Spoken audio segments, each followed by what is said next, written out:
ડીસા તાલુકાના થેરવાડા ગામે ગ્રામ પંચાયત સહિત આગેવાનોએ આજે સામૂહિક રીતે પાણીના ટાંકીની સફાઈ કરી હતી।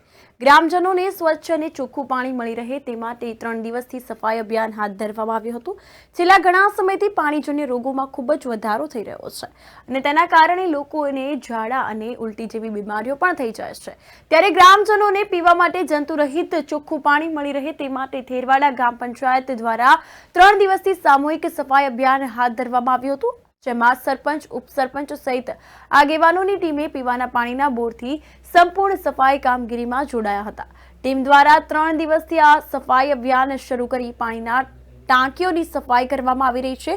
ત્યારબાદ દવાનો છંટકાવ કરી નવું ચોખ્ખું પાણી ભરવામાં આવશે, તો ગ્રામજનો કોઈ પણ બીમારીનો ભોગ ન બને તે માટે અને તમામનું આરોગ્ય જળવાઈ રહે તે માટે ગ્રામ પંચાયત દ્વારા સફાઈ અભિયાન હાથ ધરવામાં આવ્યું હતું। ડીસા તાલુકાના થેરવાડા ગામે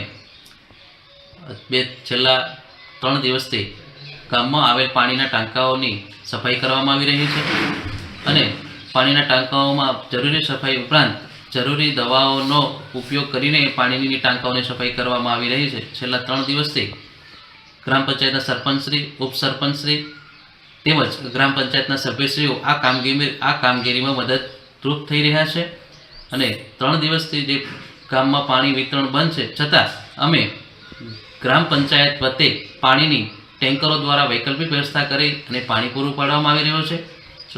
કામગીરી સતત ચાલુ છે અને ઝડપથી ઝડપ કામગીરી અમે પૂર્ણ કરીશું।